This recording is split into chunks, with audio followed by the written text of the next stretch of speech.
Well, we do have another bombshell story here about Michigan and they're cheating. And this is getting really, really bad, guys, because Michigan right now, they're crushing everyone.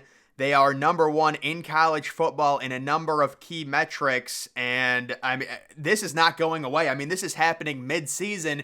It'd be one thing if we would get these articles in June or July, but you have to start wondering, are we looking at multiple seasons of wins being vacated? Are we looking at Michigan receiving some type of bowl ban as early as within the next few weeks, depending on the investigation? I don't want to make I don't want to say anything out of line here, but we're just going to read this article here. Sources: Michigan staffer Colin Stalions bought tickets for more than 30 games at 11 Big Ten schools over the past 3 years. Also, video evidence of sideline taping is expected to be sent to the NCAA this week, caught by stadium surveillance this year. And it looks like they caught Michigan red-handed because apparently Stalions had purchased tickets to the Ohio State-Penn State game that just happened, the game where Ohio State won 20-12. Of course, he didn't attend it. He deleted all of his social media. Seems like this dude is kind of the fall guy for Michigan University, and the only thing that Michigan can kind of cling to at this point, well, there's a number of different things they're going to say.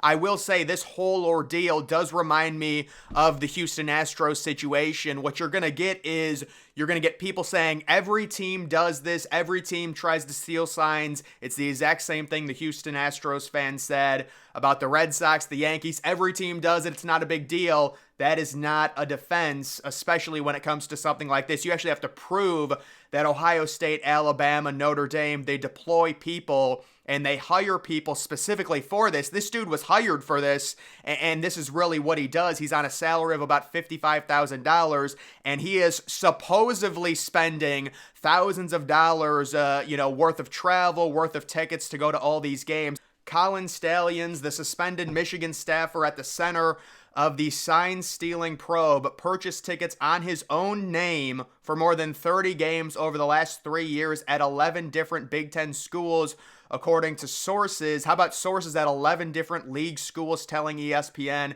the scope of the University of Michigan's alleged sign-stealing operation includes both video evidence of electronics prohibited by the NCAA to steal signs and a significant paper trail. According to sources, he forwarded the tickets he bought to at least 3 different people in different areas of the country. So this is widespread. This is not just one dude.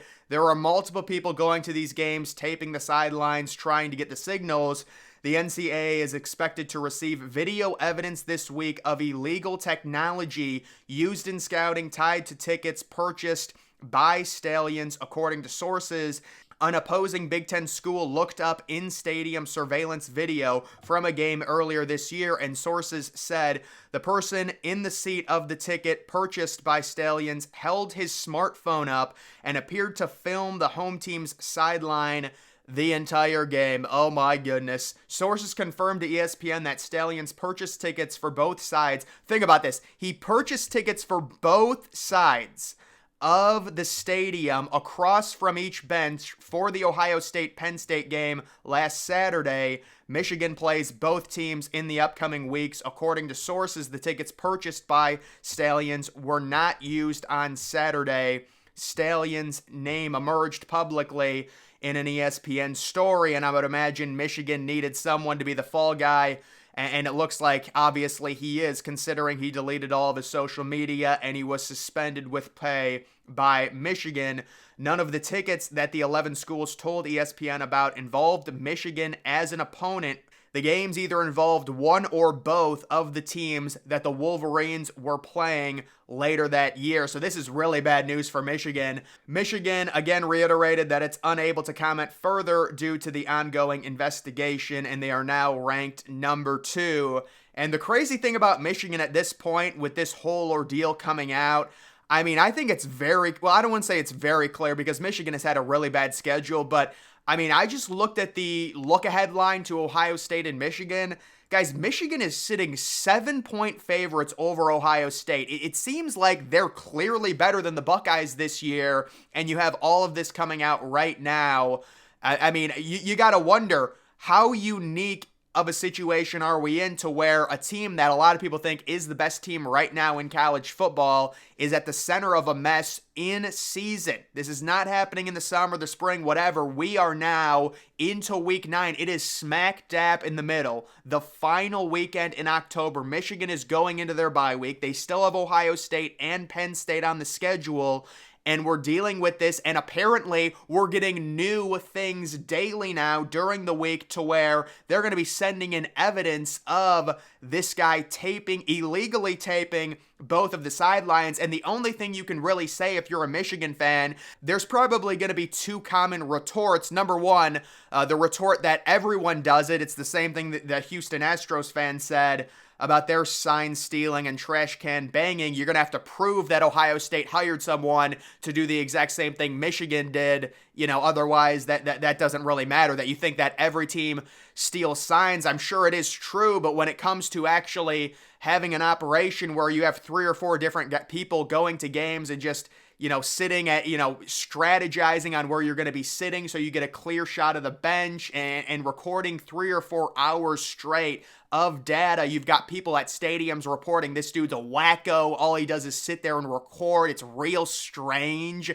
He just goes into the stadiums. There's no breaks. He doesn't go to the bathroom, anything. He's just sitting there with a camera, kind of smiling, a little smirk because he knows he's stealing signs. It is so odd. And if you're Michigan, the only thing you can say, well, maybe Harbaugh didn't know about it. To be honest, number one, it just doesn't matter. So even if you believe that Harbaugh didn't know about it, that is a lack of institutional control. Everybody knows that that's a very common saying when it comes to situations like that, but I think it's ridiculous, the idea that Harbaugh didn't know it. Come on, guys, really?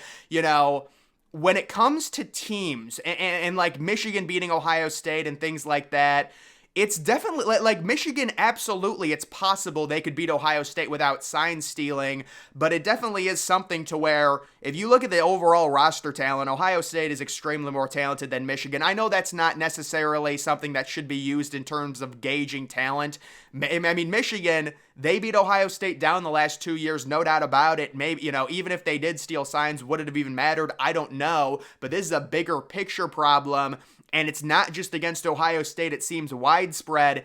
And we actually got the report last week that Michigan was doing this possibly for potential playoff teams. So they were going to even games outside of the Big Ten. This is a maybe. I don't know if this is confirmed.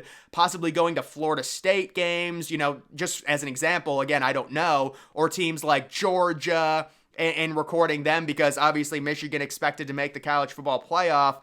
And you can see the ticket purchases fall into a seat location pattern. This was strategically done somewhere around the 45-yard line and raised up enough with a clear view of the opposing sideline. One source told ESPN Stallions bought tickets to 5 different games at that school over the past 3 years. I'm guessing that source is probably in Columbus or probably State College, Penn State or Ohio State, to go there that many times.